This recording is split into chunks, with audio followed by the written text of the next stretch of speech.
Народ, всем привет! Это город Буэнос-Айрес.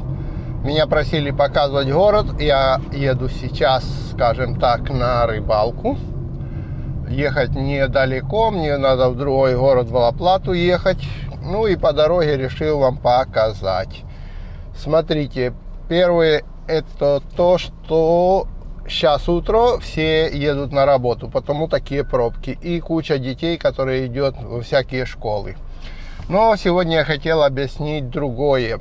Есть такой прикол в жизни в Буэнос-Айресе, ну не в Буэнос-Айресе, вообще в Аргентине, вообще за границей. Я думаю, что это прикол, он везде существует. Есть такая проблемка жизни за границей для иммигрантов, которую я не встречал, чтобы кто-нибудь освещал, но она существует. Это то, что практически половина семей, которые уехали в эмиграцию, в Аргентину, я буду говорить, потому что это я здесь, но я думаю, и в других так же само, они разведутся. Прикидываете, да, именно так. Эти семьи развалятся и разбегутся. И никто никогда не обсуждает такую тему, но это реальность. И если я сейчас посмотрю за этот период жизни, как говорят, в Аргентине, у нас через неделю будет 27 лет, как мы здесь живем, то я увижу практически 50%, а то и больше процент всех моих знакомых, которые приехали сюда парами, они развелись. Почему это происходит, попробую объяснить на пальцах. Я не психолог, чтобы объяснять тут психологические всякие аспекты, а объясню аспекты такие, как мы видим, потому что мы встречали многих семей, которые приезжали. Там такая любовь, там типа мы детей сюда приехали рожать, и еще что-то, еще что-то, еще что-то. А вопрос простой. Люди, когда едут за границу, как правило, все люди стараются, не едут за плохой жизнью, они едут за хорошей. То есть у всех существует вот эта надуманная американская мечта, что там теперь я стану, вот я дома был никем, последнюю квартиру продал, скопил на копил на билеты, и теперь я уехал, и теперь вот в Америке я продвинусь, то есть теперь я такой же умный, такой крутой, вот тут меня не ценили, вот тут все такие умные, а за границей там, особенно Аргентина, они же там все тупые, и я возьму и продвинусь, и разовьюсь, куплю квартиру, яхту, машину, американская мечта.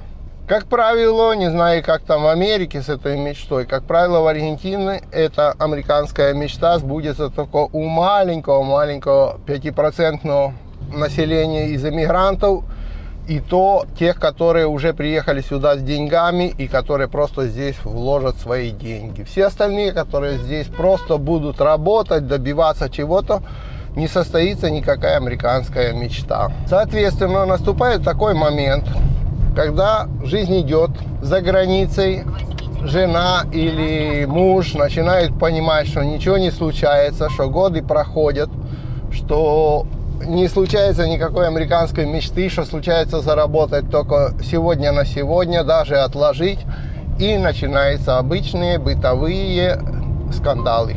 Обычные бытовые, это у меня тут периодически GPS-ка еще будет подсказывать все.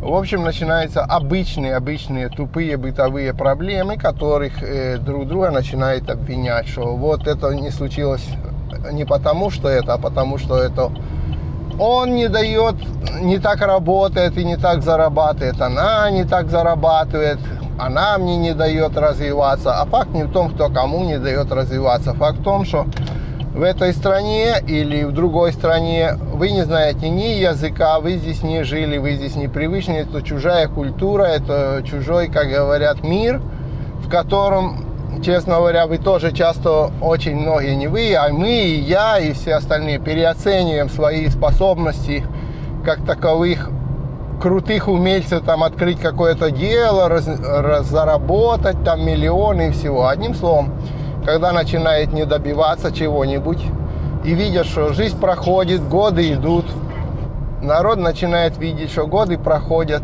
квартиры нет, машины нет, или там, к примеру, там яхты нет, в общем, мечта не сбывается, они начинают смотреть вокруг да около. Вокруг да около происходит такое, что работает она, к примеру, там, или он, это я так сказал, но вы не обращайте внимания, тут ничего конкретно, что это женщина или мужчина, может быть, нету, тут все одинаково. начинают смотреть на то, что... Да блин, она мне тут задрала уже. Сейчас я выключу ее. В общем, работает, к примеру, в каком-то магазине, смотрит, а хозяин магазина, да, ездит, отдыхает там в Бразилии, он холостой, к примеру, тут очень поздно люди, бывает, строят семьи, а бывает даже и вообще не строят семьи, по-всякому бывает, а кто разведенный, но факт не в том. Факт в том, что начинают смотреть на состоявшихся аргентинцев или аргентинок, у которых уже есть квартира, у которых уже есть магазин, уже есть яхта, есть машина, есть деньги, есть бизнес. И люди расходятся. Люди расходятся, потому что понимают, что жизнь проходит, жизнь одна. И типа с милыми в шалаше рай это было когда-то. Это сказки эти, которые мало кто верит в эти сказки. Как правило, люди, ну, не настолько. Это такая влюбленность дикая, которой буду и в шалаше жить, и в шалаше рая ни хрена иметь не буду. Это у очень маленького количества народа происходит. И вот я не хочу называть никакие имена конкретно, потому что эти люди живут вокруг меня, скажем так, и многие, конечно, и уехали, многие нет. Но я вот тут прикидывал в последнее время, сколько конкретно семей, которых мы знали, и получилось, приехали семьями, и получилось, сколько из них разбежалось. И получился процент неутешительный, практически больше половины. Именно так произошло. Это происходит не сразу, но через несколько лет это происходит.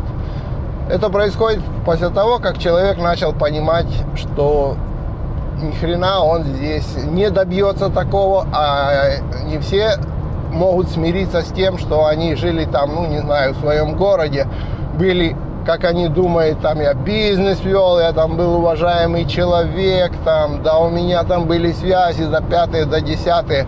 Сюда тык-мык, тык-мык, тык-мык, а ничего такого нет. Должен работать на дядю, должен работать на зарплату, если найдет. Этой зарплаты хватает на то, чтобы прожить, но не хватает на то, чтобы купить квартиру, на то, чтобы купить машину. И многие семьи, как я и сказал, как правило, это около 50, ну это я так мягенько говорю, процентов просто разбегаются. Так я хотел предложить, что это вы должны понимать, что такое может случиться, и обратить на это внимание, когда начинаются вот такие уже в семье упреки о том, что это ты там плохо зарабатываешь, это ты плохо работаешь, это ты мне не даешь развиваться и бизнес мой не поддерживаешь. Это первый признак того, что скоро эта семья разбежится, и каждый найдет себе то, что уже как бы где-то состоявшееся. Обращаем на это внимание. А это красивый город Буэнос-Айрес, в котором это очень-очень часто происходит. Так что наслаждаемся.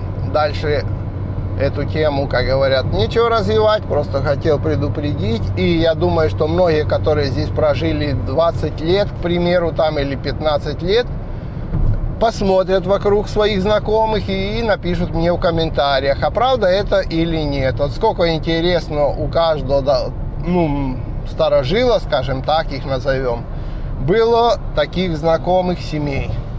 Или кто-то скажет, не, я вот, ну, ни одной не знаю, ерунду ты какую-то молотишь. Не было такого.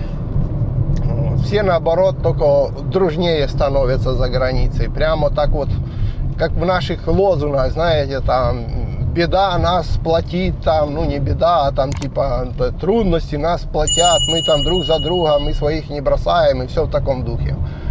Вот. Так что, ребятки, это оно.